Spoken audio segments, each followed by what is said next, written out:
And I finally get to it and I have to stop, and it's just this window and I can't go through it. I can see through it and I look through it and it's just this infinite land of golden light. And I always wonder, like, did I make it be this landscape or was it this land? Who knows? But it's just this rolling hills and there's trees dotting it and there's a river and it's just beautiful. And I just think, oh, I'm home. Mm. And then which I now know is probably Lao Tzu, is like, hey, and like grabs me and pulls me back away from there. Like, you're not supposed to be here. And it was hard. There's a lot of experiences I've had since that are this hard. And it's hard to explain to people, but it's heartbreaking to go home and to see the light and to be with it and then have to come back to this limited, painful, right, illusion filled dimension.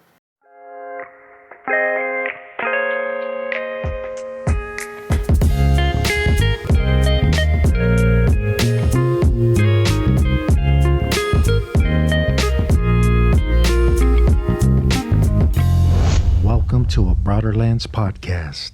The opinions expressed on Broaderlands podcasts are those of the guest speakers and do not necessarily reflect the views of the host or Broaderlands podcast. Lindsey, thank you for coming on. I look forward to hearing your message. I've listened to you a number of times. I love your spiritual insight and your experiences, your paranormal experiences. I think it's fascinating. Oh, thank you. Thank you for having me, and I'm excited to talk about all of that. No, I appreciate it. And I'll let you introduce yourself because I tend to screw that up. So. Oh, sure. So I'm Lindsey Scharmyn, and I'm a spiritual teacher and guide, a spiritual healer, and supporter of people on their spiritual path. I'm a mystic. I'm a lifelong mystic, I would say. I've been initiated into mysticism multiple times just by the universe, by synchronicity. And, I like to say that I really wouldn't have chosen this path necessarily. It wasn't what I was after, but it is what my soul and my spiritual guides had in mind for me. So I learned to listen and follow and do what I'm told. And so here I am. Yeah, thank you. Mysticism. You brought up the mystics, and I love the mystics. When I had my awakening in 2009, I had all kinds of stuff just coming to me. And, I was raised in the streets, and I only cared about gangbanging and chicks and drinking and partying and all that good stuff. But I never studied any of that stuff. But when I had my awakening in 2009, it was like this stuff just started to come to me. The mystics from all walks of life, from all cultures and religions. And it was pretty cool to experience. So appreciate that. Yeah, it really does come to you. It really does find you. That old saying that the teacher appears when the student is ready is absolutely true. And sometimes we fail to recognize the teacher, but they're always there. Maybe you could walk us into your upbringing, because it seems like you came into this present experience in the 3D world pretty intuitive. And were you always connected spiritually? I mean, I know we all are, but I mean, you seem to be pretty in tune to that from an early age, and you had all kinds of amazing experiences with the paranormal and so on. So maybe you can walk us into your upbringing in your early life, if you don't mind. Yeah, I do think, I know I came in with that intuitive and that empathic and those types of connections. I know that I also experienced trauma right off the bat, I would say from conception onward. And so I also was sort of thrown into the fire. And there's a lot of that trauma background that actually interestingly lends itself to some of the mystical awakenings and spiritual awakenings. It kind of tends to go one of two ways. You either go through the trauma and then you go deeper, you like double down into it and you're like, I'm going to cause trauma now. I'm going to be also a traumatizer. Or you say to yourself, like, I'm going to make sure as few people as possible suffer for the rest of my life because I have suffered so much. And it sort of gets split down the middle that way. It's very interesting if you talk to a lot of different, mystical and spiritual experiencers, you find that almost all of them have pretty traumatic backgrounds, actually. And so I don't think it's an accident. I think part of us gives ourselves these karmic balancing situations that will also then spur us to these awakenings, that sometimes trauma is actually a doorway to that. And in no way am I advocating trauma. I'm just pointing out this correlation that seems to exist. Um, so I had both. I came in with those awarenesses and those abilities, and I also came in with that heavy trauma from many different angles for many years, Mm, and some of it just exceptionally horrifying. And I wouldn't wish upon my worst enemy some of those experiences. Specifically, I was tortured at the hands of a dentist over and over and over again. And that type of abuse, many people can relate to, especially if they've experienced sexual abuse when they were young. It's the same sort of lack of safety, lack of understanding why anybody would allow this to happen, and being returned to your abuser over and over again. Over and over again is often mm, also part of that. And at some point, many years later, after just wondering like why and how could someone even do this to another person, like what is this, I had a past life recall in which I was the torturer. And so this whole new spin on this experience, and really understanding, how we weave our way through these multiple incarnations that we give ourselves. And that was its own sort of awakening and initiation as well, many years later. mm. So my upbringing, I definitely, I talked to animals, I talked to plants, I talked to spirit guides. I didn't know I was doing any of those things, but I look back now and I see it really clearly. And then I also had these really dissociating, traumatic, horrible experiences, right? So the two things really had to weave their way together in this current life in order to come to a place of wholeness, which is where I'm at now. But along the way, so many different experiences, as you said, paranormal and otherwise, demonic and otherwise, and just a lot initiated me into a deeper layer of being a higher level of consciousness. And so we can talk about any of those if you like. Oh yeah, and I appreciate you bringing up the trauma piece because I've come from a lot of trauma myself, and I think I mean that's one of the main topics I love talking on my podcast is about trauma and how it affects us. But it also, being stuck in that mud for a period of time, without the mud, there's no lotus flower, and it creates this beautiful awakening if we able to wake up from it and go through it. And like Carl Jung once says, there's no coming to consciousness without pain and without that trauma. You know, although it was horrific and horrible at times, but it put me in a dark place. But at the same time, I'm grateful for it now. So I Yeah, appreciate you. it's really interesting. Some of these old sayings that when you're in the middle of the pain and the trauma, you may not even want to hear. You're like, how dare you Mhm. try to make this a positive thing? But at some point, you look back and you go, yeah, it really was that. And one of those is that I thought I was cracked and broken. I realized that's how the light got in, and it's true. Like we have these shells of personality, or these shells of mistaken layers of consciousness, or these shells of just illusion, and they're hardened over many years or lifetimes again. And so for something to break through that, it does hurt. It hurts really Mhm. bad. It's not a fun experience. And I'm glad, actually. I think there's been more attention and awareness lately to this idea that like awakening isn't easy, and in fact none of these experiences are. And even when I share some of my more paranormal and spiritual, piercing through the veil, and work with spirit guides and all of this, I think some people might have maybe even like jealousy or envy, like, well, I want that. And I'm not saying you don't want that or you shouldn't want that, but you should also maybe be aware of like what the sacrifice is to get that. And it's not because the universe is a cruel place, it's because you and I and everyone carry around so much illusion and so much old baggage and so much blockage with us. And that has to be shattered, it has to be cleared, and it has to be purified in order for these other things to come through. And it's a painful journey. It's not brightness and flowers, and it is also that, but it's not just that. And I think people look at the brightness and the flowers and the love and the fun and the whatever they think it is, and then it's like you may be shocked to find on your path that it was quite a trial to get there, actually. Farting hearts and riding unicorns. Yeah. It's not always that. So like that stuff's there too. It's just that's not definitely not the only thing. There's always this balance, right? Yeah. Before we get into your paranormal experiences and stuff, I'd love to ask you about past life trauma. Do you believe we can bring in past life trauma? Because that's something you don't hear in the 12-step communities or in science. But can we bring in past life trauma? That's like all we do. So we come in carrying our old wounds and our old baggage. I call them karmic challenges, and then we also come in with our karmic gifts, Mm. and those are also always balanced in themselves.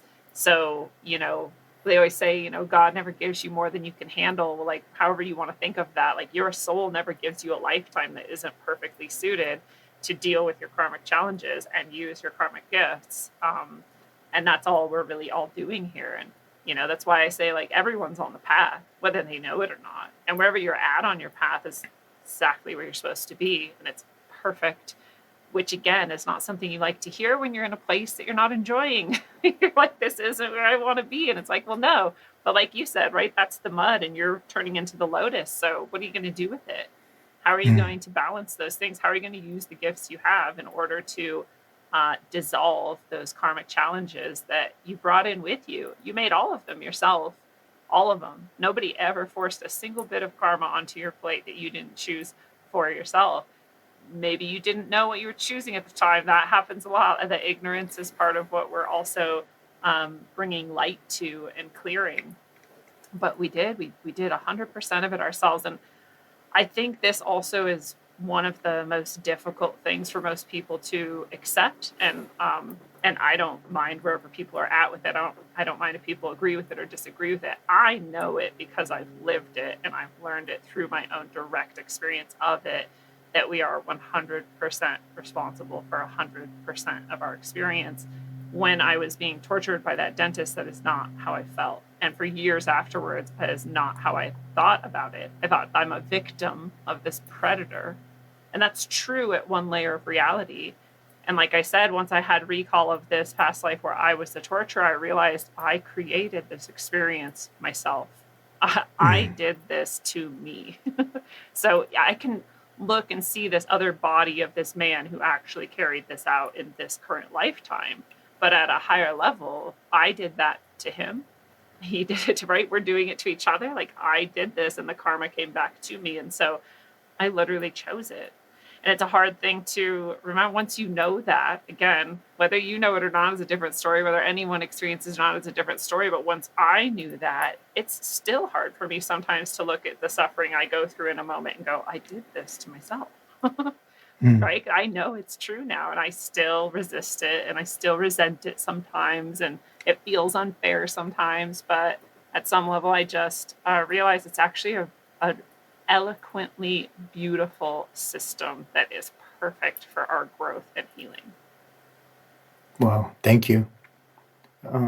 Another thing you bring up in your, I've heard you speak a number of times in different podcasts. I first heard you on Rex's podcast, from Leak Project, and then I heard you on Robert's, the typical skeptic, and it's one of my favorite podcasts, and Rex's as well. So I listen to both of them, but you bring up addiction sometimes. You brought up addiction before, and I heard you speak on, and I think it's kind of impossible to not have trauma and be an addict, and I think they go together.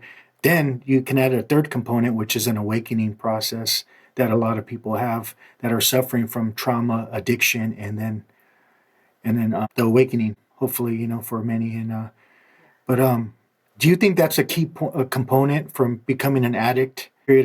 absolutely. Nobody who is well emotionally, mentally becomes addicted to anything. And Mm. and again, this is another thing that's controversial. Not everyone agrees, and I again don't really care what anyone thinks for themselves, or whatever works for you is what works for you. But my own experience and addiction and drug abuse and trauma, and I've learned this as well experientially, and I've seen it over and over again with people who I work with. And I was a teacher for decades before I was a spiritual healer. I was really a spiritual guide and healer the whole time, but before I was officially that. And so I work with people in service related support type, emotionally, mentally, for my whole life. That's been what I was interested in. My entire family has addiction, and all of this. And, we're taught to see it as this illness and it's genetic.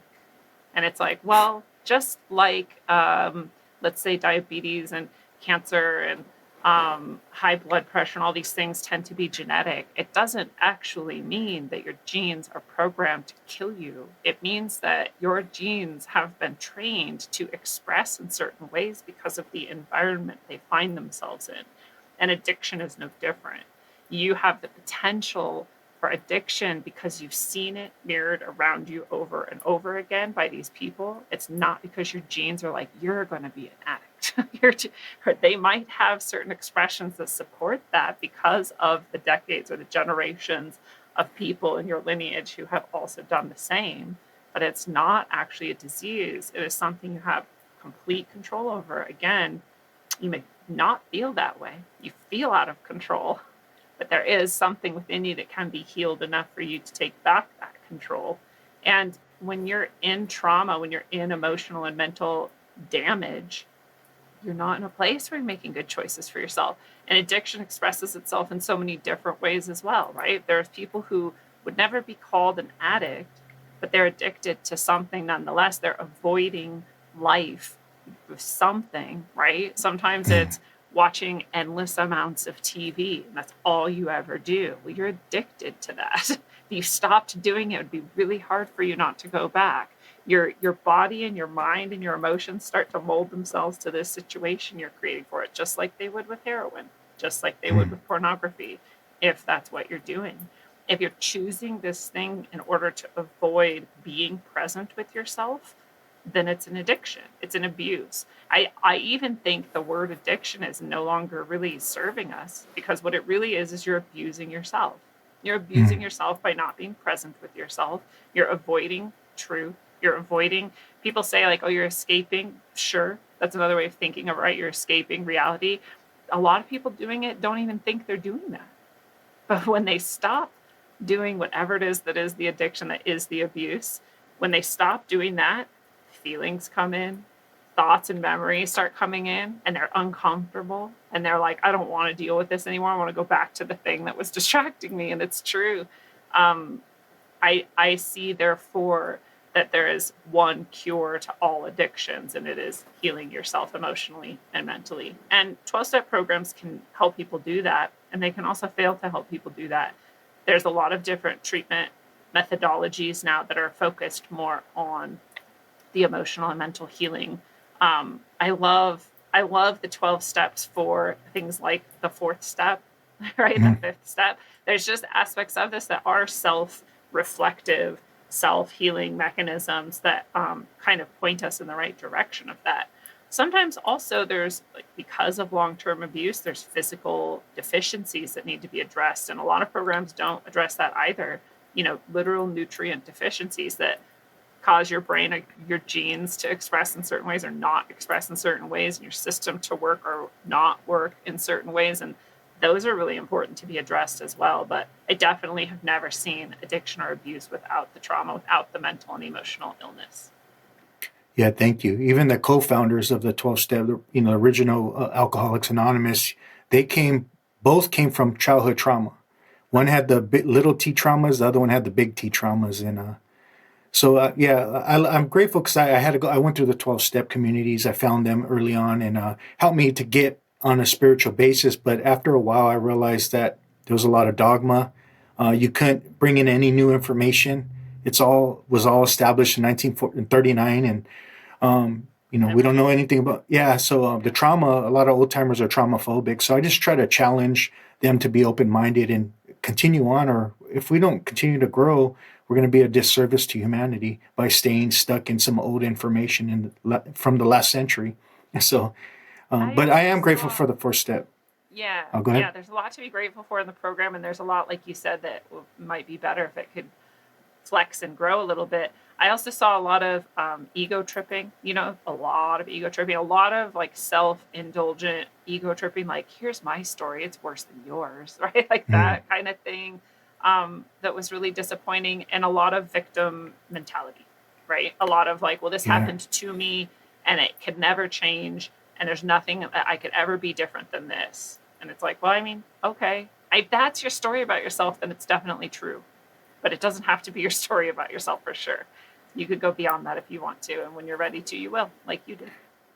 Yeah, one of the most dangerous sayings I've ever heard in the fellowship was it's like the mafia, if you leave, you die. Or like something's always wrong with you, like you never cured. And that's a lie. That's it's the unconscious collective stuck in you know, with the co-founders' beliefs, and I think we got to continue to grow and expand. So I appreciate that, and I don't agree with the disease model either. I believe we have to look at what happened to us. But as far as the fourth step, I've interviewed a lot of people lately with near-death experiences, and they talk about that life review. When I went through the fourth step, that was my life review. Yeah. The old me died Yeah. in 2009, and I went through this life review called the fourth step, and I started to see things at different angles.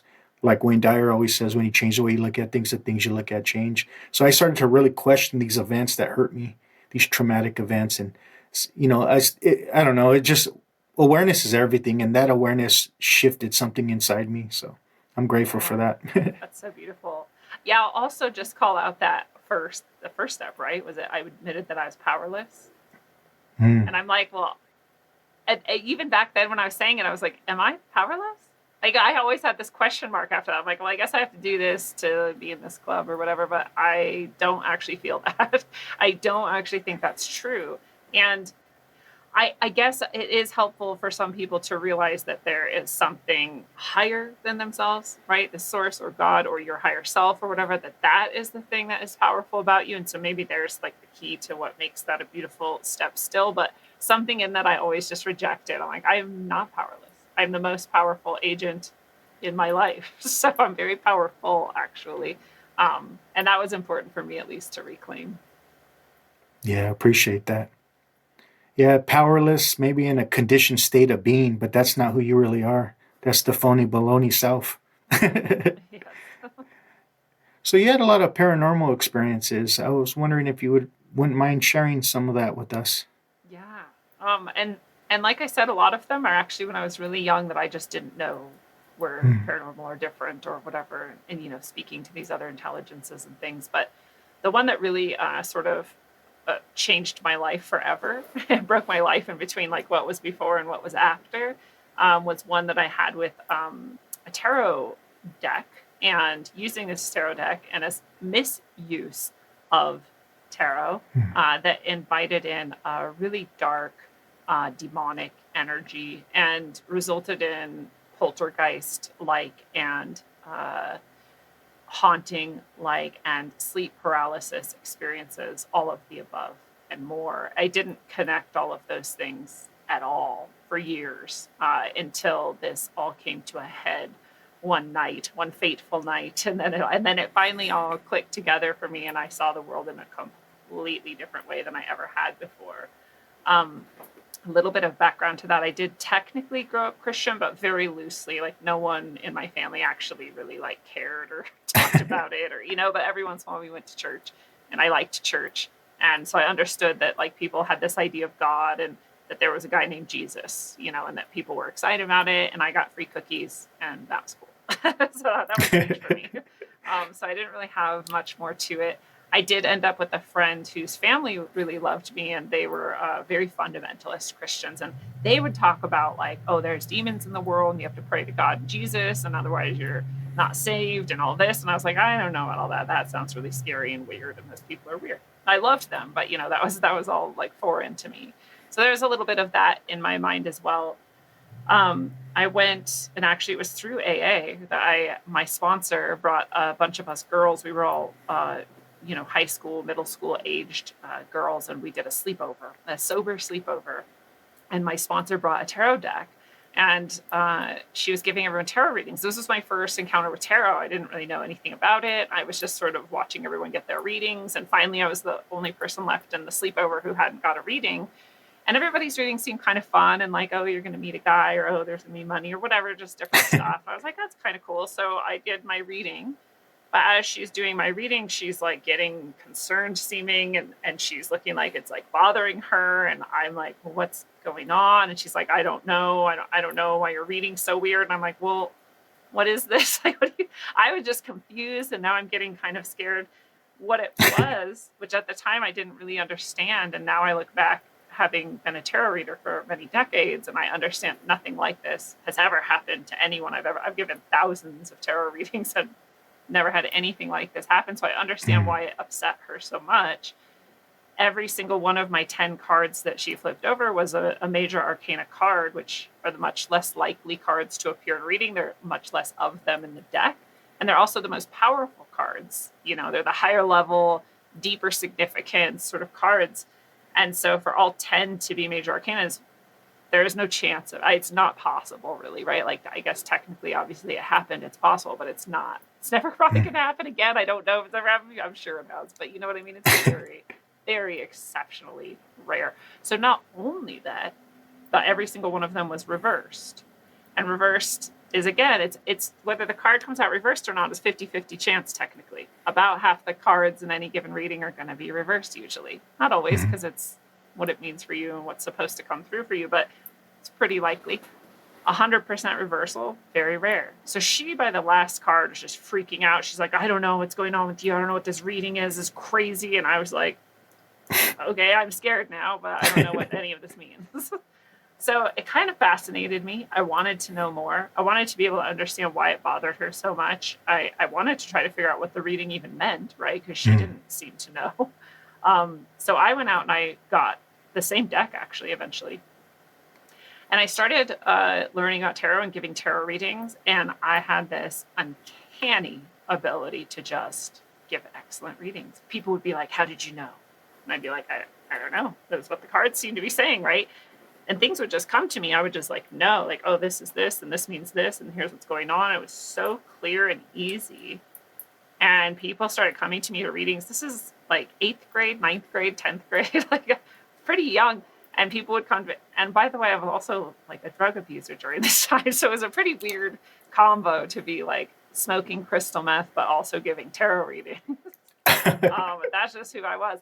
So people would come at parties and ask for readings, and I just would give readings. And again, super easy for me. Just the answers were just there. I just knew what it meant. And people were just like, wow, how does she know these things? So kind of fun, kind of an ego trip, like interesting, whatever. At the same time, and not in my consciousness connected in any way, things in my house started moving around.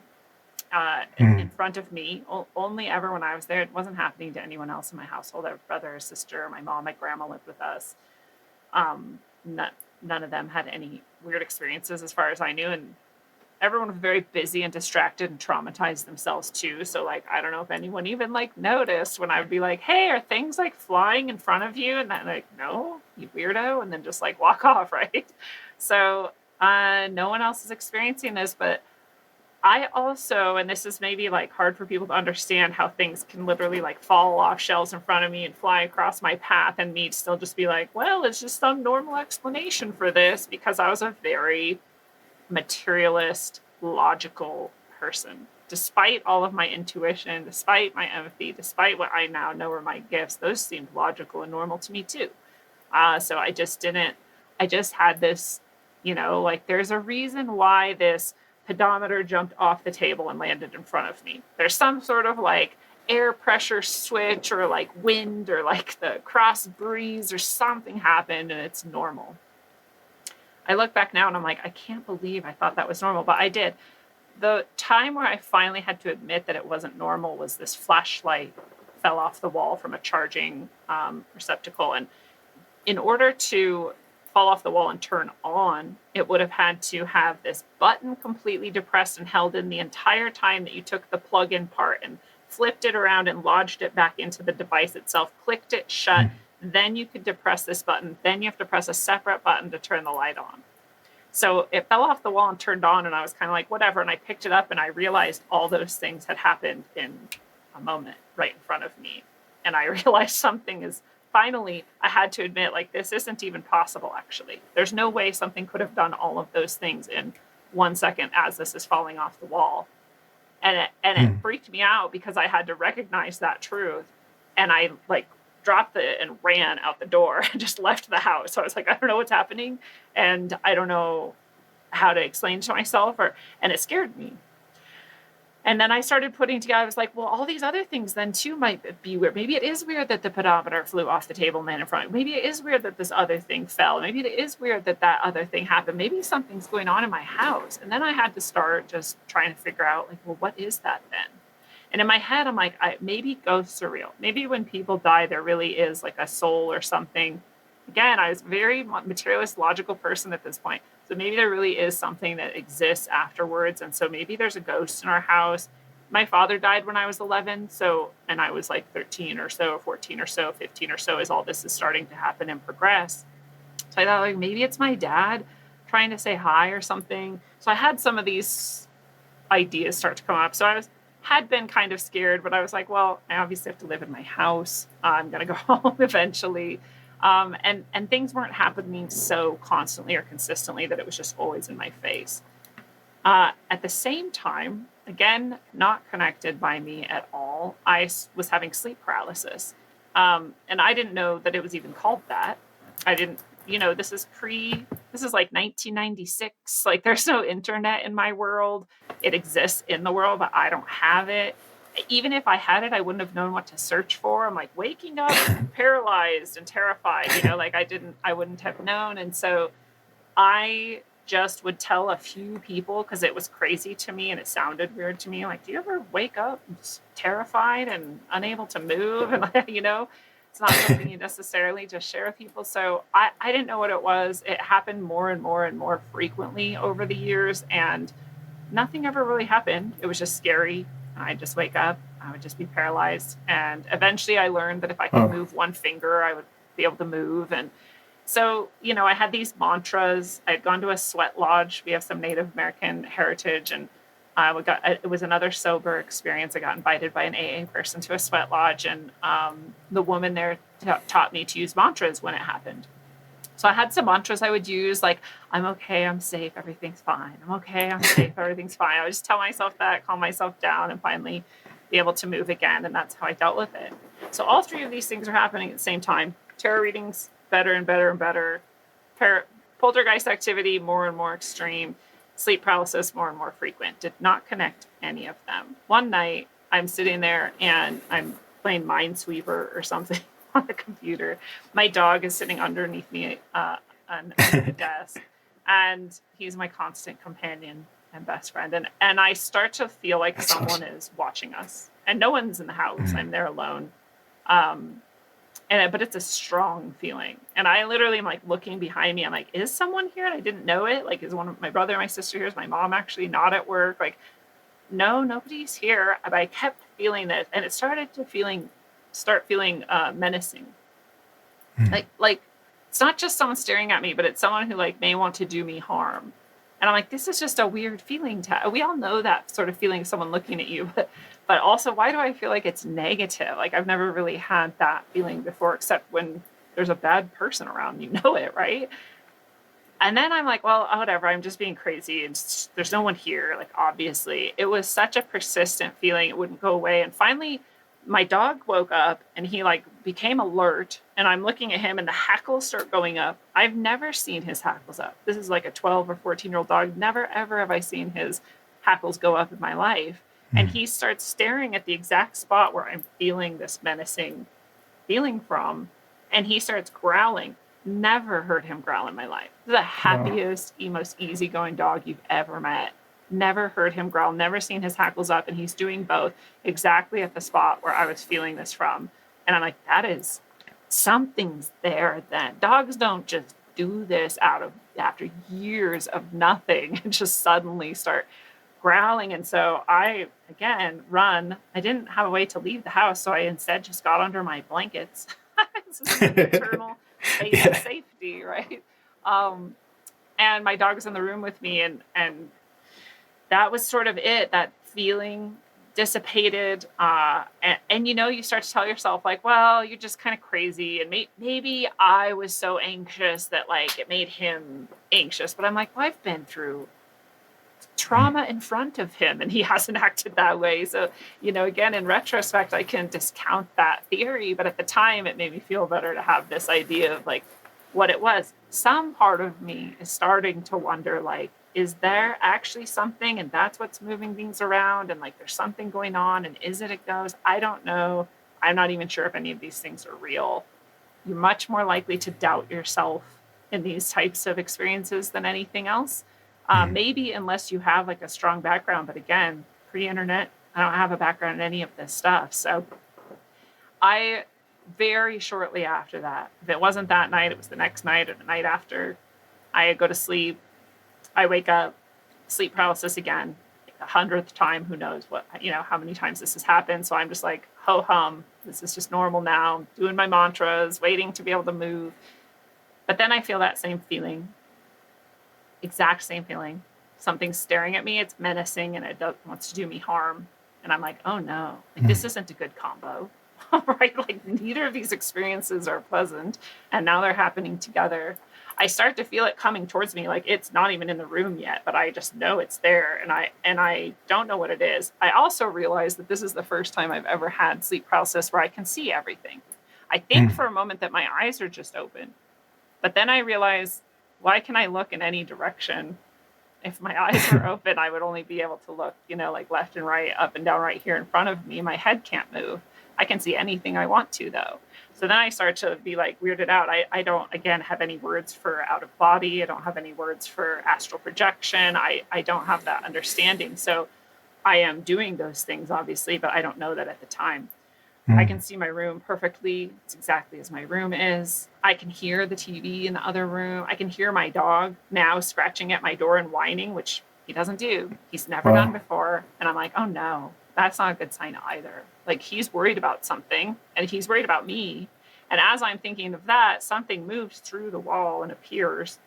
And this is the first time I've been able to see it because I'm in this astral spiritual space, right? This is not 3D reality as we know it. I just don't quite understand it yet, but I am starting to understand that.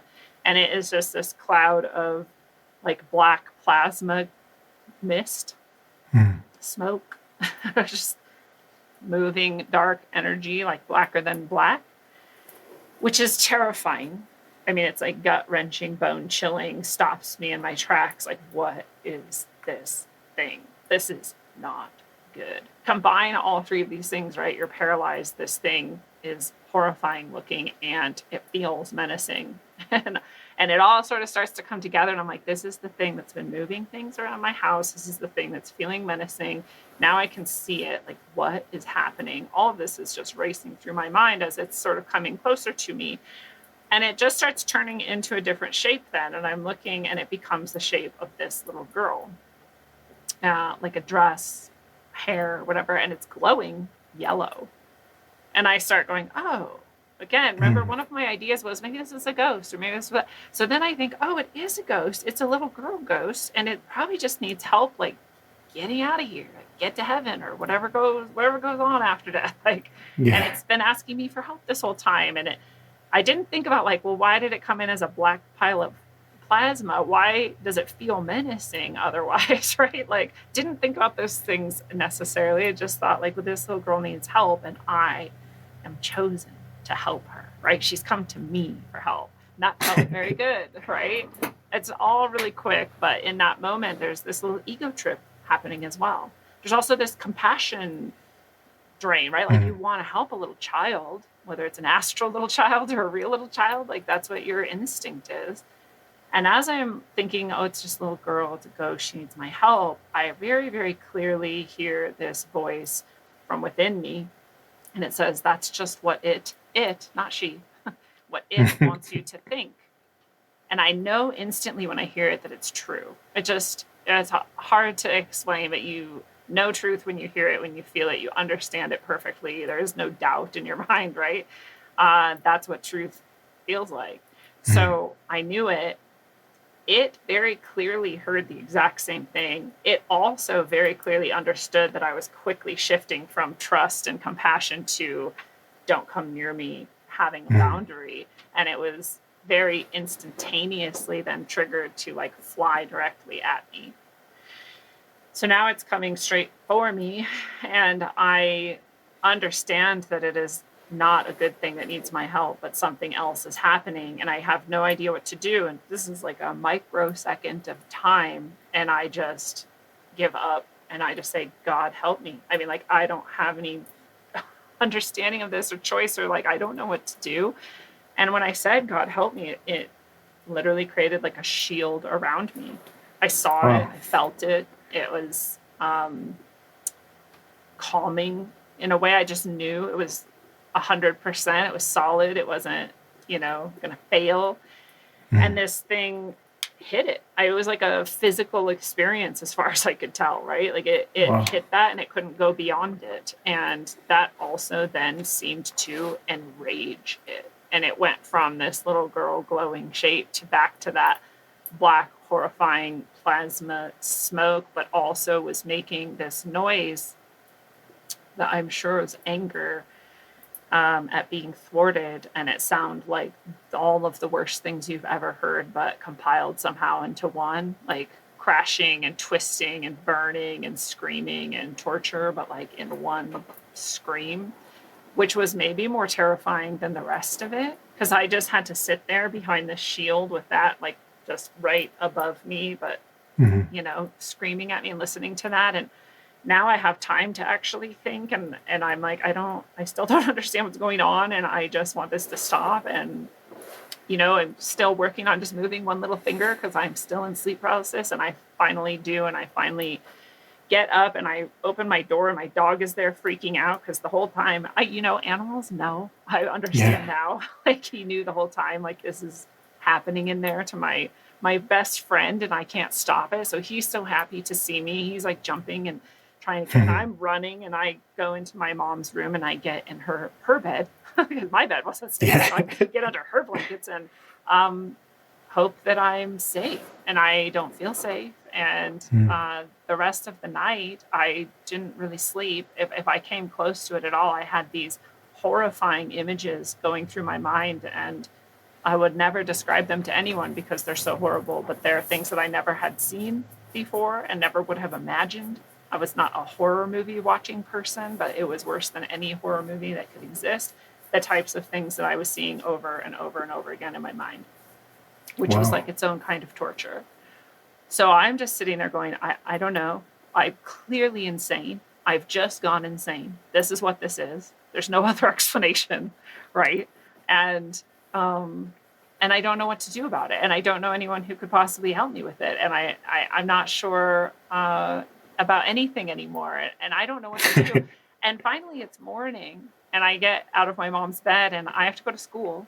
And so I get ready and I go to school and I'm in my car and I drive down and I get out and my friends see me in the parking lot and they're like, "Oh, hey, Lindsey, whoa, what the hell happened to you?" And I'm like, "What do you mean? What happened to me?" And they're like, "Did someone die? Is your dog okay?" And I'm like, "Yeah." "Why?" And they're like, "You look like someone died." And I'm like, "Man, that's crazy. These people have seen me on all kinds of drugs and hungover and in really bad states, and I'm Yeah. not in that state, but they can see this or feel this or something."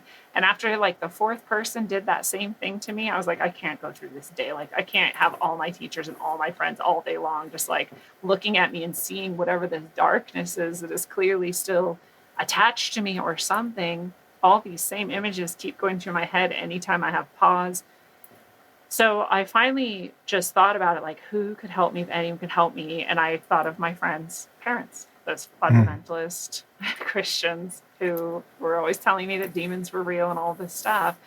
And I called them on the payphone because we didn't have cell phones. So I called them on the payphone in school and I said, can I come over? And they're like, "Of course." Just like no questions asked. I always look back on this and I was like, that's really funny. They're just like, "Yeah, our friend's friend can come over in the middle of the school day with no questions asked." Like they're pretty cool people. So I drove over there and they had the same reaction. "Oh, what's wrong?" And I was like, "I don't know what's wrong, but maybe you know what's wrong because I have no explanation for these things."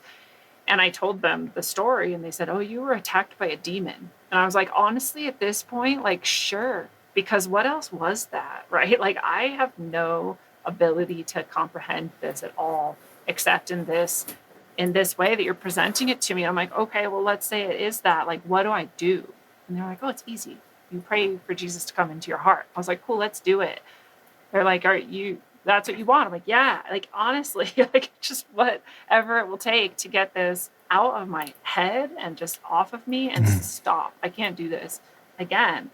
I prayed this prayer, which maybe many people are familiar with, but it's something like, Jesus, will you come into my heart? And when I said those words, just from head to toe, full release, full peace. I don't know if I had ever felt peace before, honestly. I instantly, again, when you experience something, this is gnosis. Like, no one now could ever tell me anything different, because I know that when you invite Jesus into your heart, oh, he comes and he brings all of this beauty and love. And I just knew then that's exactly what happened. There was a demon or not, whatever you want to call it, doesn't matter to me. Dark energy, and calling in this light energy is what got it out of me to begin with. When I told them to, like, my whole body just changed. My whole mental state just changed. I am free of whatever this is, and I feel Mm. good. And they were like, that's it. Like, that's what Jesus says to you. And I was like, oh, cool, we're done now, right? And they're like, no, you're not done. I was like, no, man, what do I have to do then? And they're like, well, you have to figure out how you invited it in. There's always a portal. There's always a door you open. Like, what did you do? And they're like, we know what it is, because they knew that I was a tarot reader. And they're like, it's the tarot. And I was like, maybe. And I was like, yeah, I guess. I mean, that's my best guess. If that's how these things work, right? Then, like, maybe that's it. And they're like, well, you need to go back to your house and you need to get the tarot cards. You need to, first of all, cast Satan and all the dark forces out of your house. This is really interesting. They told me to do it in a counterclockwise manner and in each direction, and in every corner of the house, in every room, and then to go Mm. back through in a clockwise manner in every corner and every room, inviting God in. And I was like, well, I look back on this and I'm like, these are the same principles I've been taught by shamans and by different healers in different traditions. But this is from Christianity. So Yeah. I think a lot of people feel like Christianity has completely lost all of its roots, or all of its, grip. But no, like, clearly there's people who still understand some of the principles of spirituality and how it works within us and around us in this dimension. So very interesting that at the time I was just like taking instruction, like, I'm just going to do this. And they're like, and then you need to burn those cards and you need to cast Satan out of any connection with you that you invited in through those cards, and invite God to replace that connection with a connection to him. And I was like, okay, do it. Go home, start doing it. In the house, nothing really happens. I feel it. Once I cast out and brought in God, that it feels lighter. It feels brighter. I didn't know it felt oppressive before then, but Mm. now it feels open and light. And so that was interesting for me.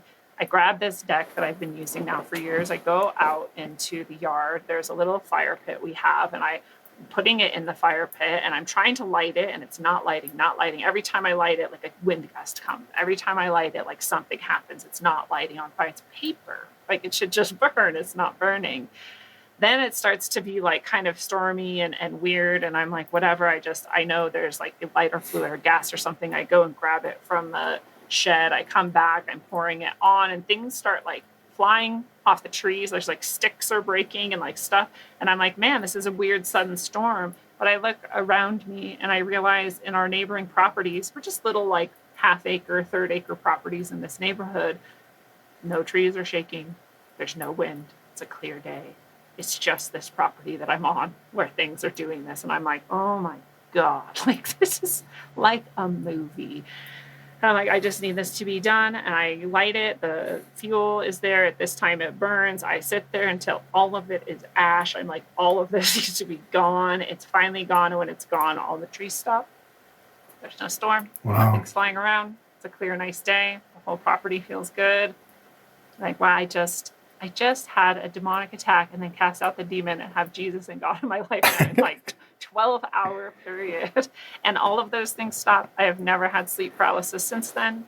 I have never had poltergeist-like activity. I shouldn't say that. There's been some other things that have tried to attack over the years, but not in this way, right?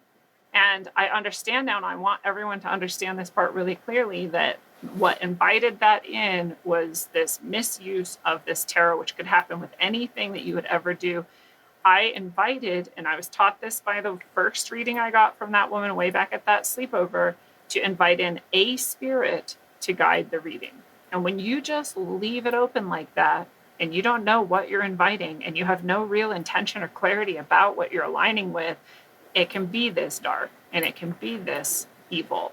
And it might not be, and you'll be lucky if it isn't. So we don't go dabbling with things we don't understand. We definitely don't invite anything to come and be with us or guide us or teach us or do anything with us unless we know exactly what we're calling in. And so I've never made that mistake again.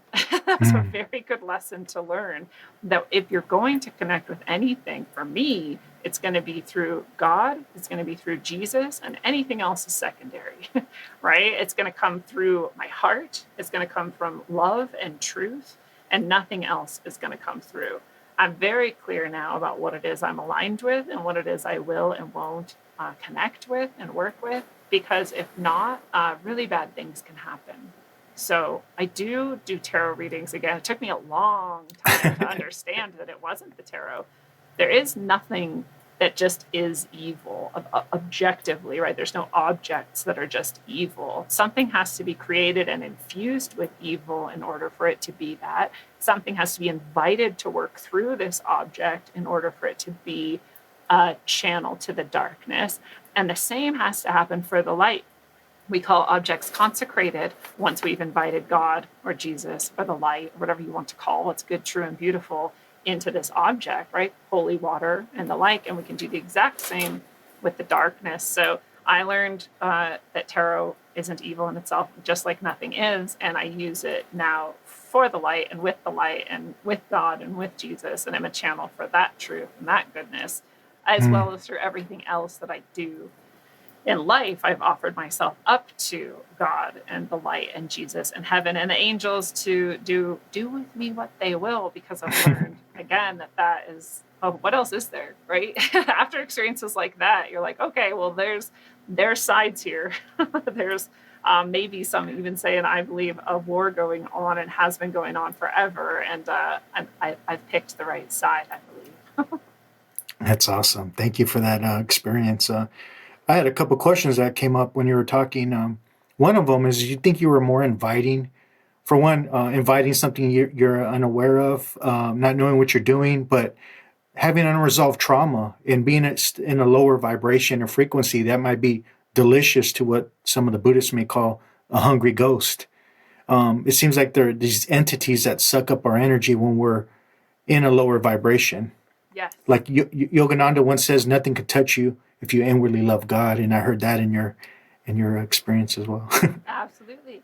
It's, when I talk to people and I tell them, like, there has to be, again, some sort of invitation or some sort of doorway you open for any of these dark entities to be attached to you.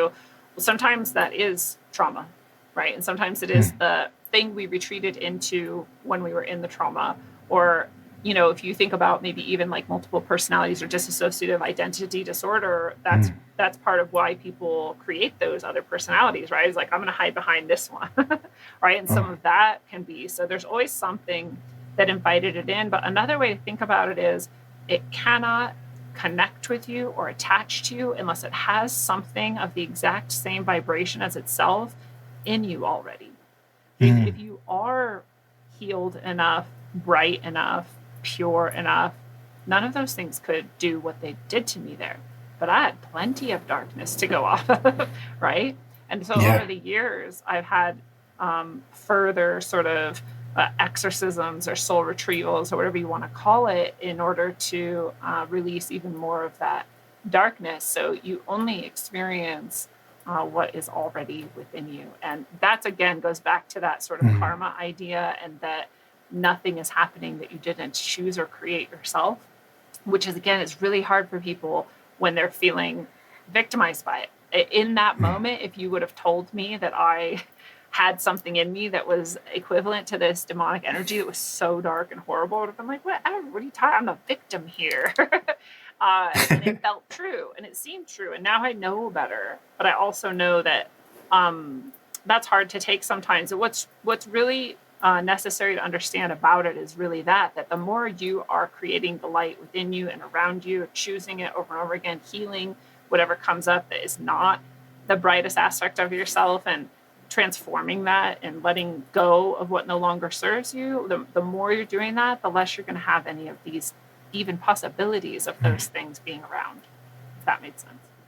Yeah, it made a lot of sense. Thank you. And I know you bring up Lao Tzu. I've heard you bring up Lao Tzu, and I guess my next question is, okay, there's God, and you said then there's Jesus, but is there other representatives like Jesus? Because a lot of times we get tend to like he's the only one.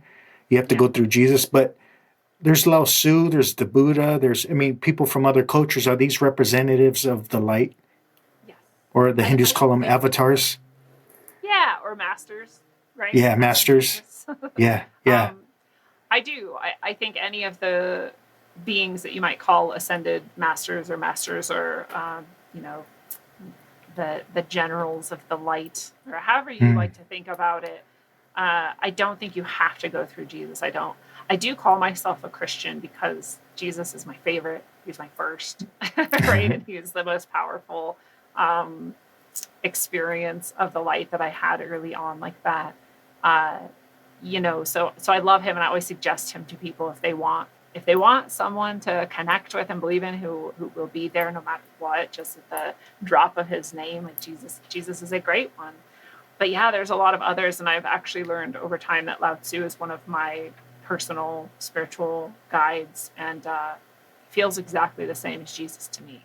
So like, Mm. I mean, like energetically, and when I'm connecting with that, there's no difference, and that's blasphemy to a lot of people. It's like, you know, dangerous blasphemy to them. But I think once you understand that it really is about, again, that sort of vibration or level of consciousness or level of being, that it's, I think Jesus would say the same thing, right? And he even invited us to go do and be as him. He didn't see himself as the only one who could ever be what he was being in that time. And so I don't know where that idea really comes from, except a twisting, probably Mm. via the church and some manipulations to keep people in a very narrow idea. But even if you just think logically, and you're like, okay, wait, so throughout all of history and all over the planet, there's just the one guy and everyone has to come to know him? That doesn't even make sense. Like, why would God make it so limited?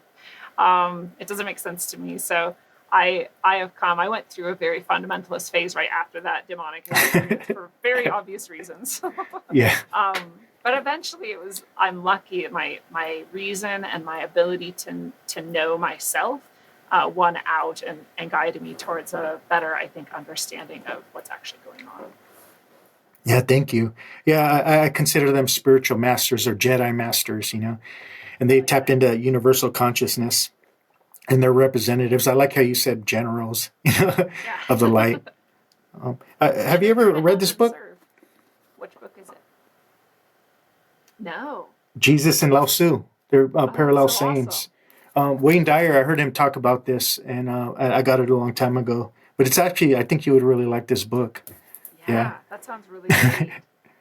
And yeah. not surprised, and this has been part of my path throughout the years, is what I've now come to understand would be called syncretism, where what's brought to me through my experience, what is brought to me as gnosis, I end Mm. up being able to see reflected in every single tradition that I look at, in every single spiritual tradition, every single area of the globe, in every single sacred text. All of these things are reflected over and over and over again. There's nothing unique about them. And people have told me, like, well, who taught you that? And I'm like, well, I learned it from my own travels and spiritual guidance and experiences and astral, or whatever you want to call it. And they're like, well, that's what's said in this sacred text. I'm like, well, I'm not surprised. I mean, like, it is a universal Yeah, truth, right? Like, yeah. anybody can know it. At some point, people came to know these things in inspired moments or as messages from angels, just like some of what I've learned. And I've also learned from texts, obviously, and teachers and these things. But these things are inherent in our experience. They're inherent in the universal structure. And so anybody can know them. And I think that syncretic idea where it's mirrored all over the place, it's reflected all over the place, combined with this truth that anybody can know it, not just Mm. read it in a book, not just think it's probably true, but experience it directly. That's what is so sacred and important. Each one of us is that temple and that channel. And our whole goal, I think, as souls is to come to know these things, not just through this Mm. intellectualization, but through gnosis. Yeah, Truenosis. Yeah, you're right. Yeah, that's been my experience. So I appreciate that a lot. It started to come to me in different areas and started to connect the dots. And oh, whoa, this is all universal truth. As the great Christian mystic once said, Miser Eckhart, who Eckhart Tolle named himself after his awakening, I said the never knew mystics will that. I was like, understand. how do they have the same name? Okay, I'm Yeah, glad you told me that. yeah. He said the mystics will understand, but the theologians will argue. Over differences and stuff like that.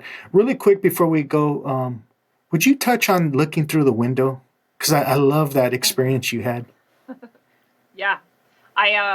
This was again an experience sometime in those handful of years that we were just talking about. And again, another out of body experience that I didn't have a word. So I didn't know that's what I was doing for a while. Um, in fact, I'll just mention when I realized that that's what was happening was because one of my out of body experiences, I looked down and I saw my body on the bed and I was like, well, that's weird because I'm standing right here. And then I was like, wait, so what am I? And I looked down and I saw this string of glowing rainbow colored balls, spinning light balls, literally connected by like a string of light. And I was like, that's a wild thing to be. Like, what is that? And then I was like, well, how do I move this if this is me?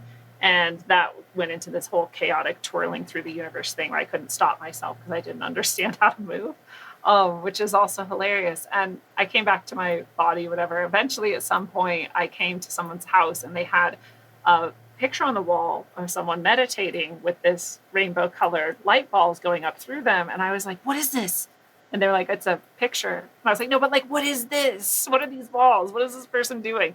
And they're like, oh, those are the chakras. And I was like, what are chakras? I've seen this. And they're like, oh, it's just your Wow. like energy centers. I was like, I have no idea what you're saying, but that's what all of us are. And they were like, how do you Mm. know that? I was like, I saw myself as this. And so it's funny, that's when I started to realize like, oh, I'm actually doing, those aren't just dreams, right? I'm like, here I had this experience and now it's reflected in this painting. Like, so that's real.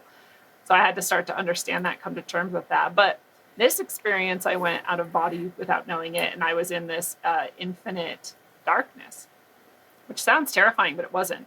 It was very peaceful. I was just chilling in eternity. Mm. And I just felt fine. But I saw really, really far off just this tiniest speck of light. And everything was perfectly dark. I mean, even when we close our eyes, it's not perfectly dark, right? But it was perfect darkness, tiny, tiny, tiny speck of light. And I was like, I wonder if I can go to that light. And I started moving. I'd learned by now how to move. And I started moving towards it. And I was like, oh, this is taking forever. I've been moving for a while. In this space, usually when I would think to go to something, I would just be there. Like there's no real time it took to get there. Movement is very simple and very fast, if you want to call it that.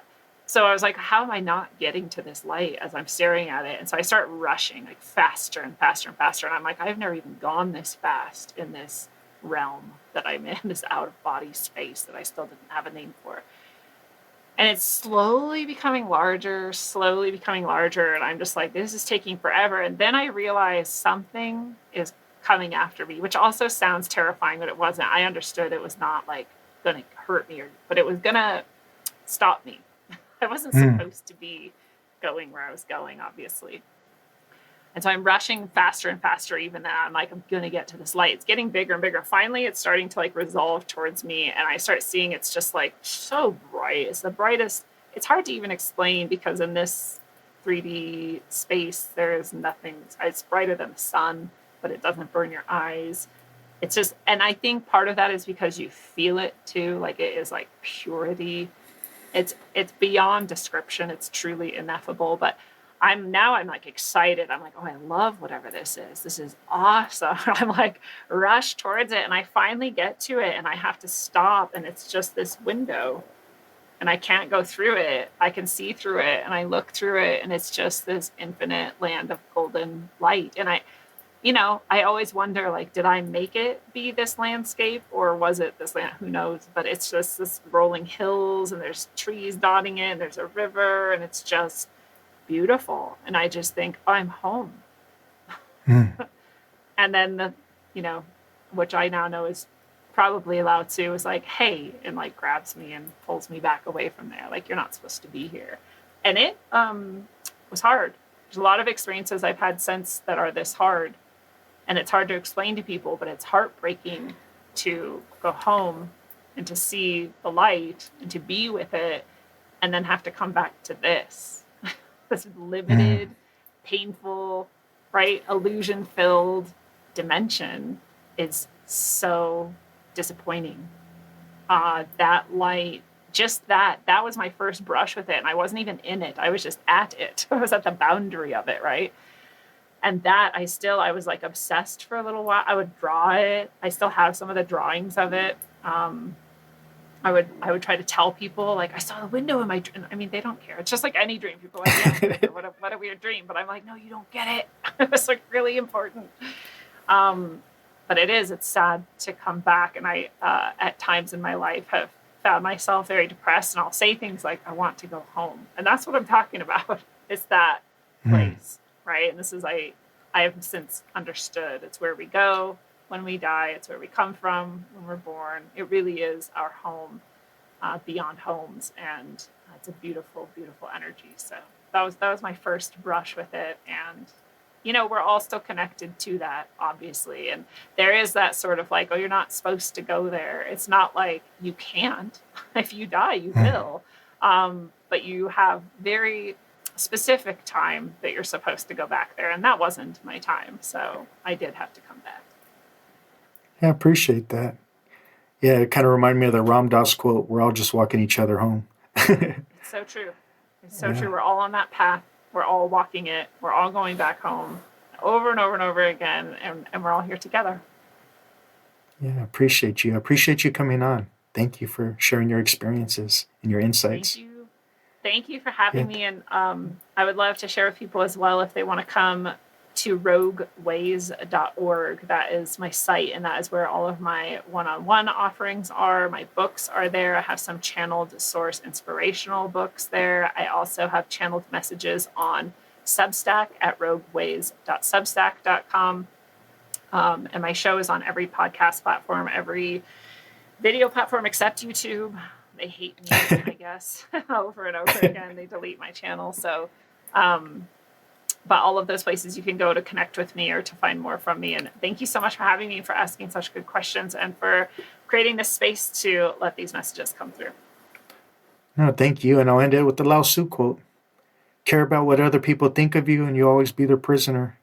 So I appreciate that. I appreciate you being raw, authentic, and real, and just sharing your truth. So thank you for coming on, and namastizzle. Thank you for having me. Just know we out here. Know we out here working in a major way. Had to speak on it just to make a play. Any given subject, know we make a way. Time to level up on a day-to-day. Know we out here working for the greater good. Expand your mind, broaden your lens the way you should. From the stars to the galaxy to speak on spirituality. Higher understanding for the neighborhood.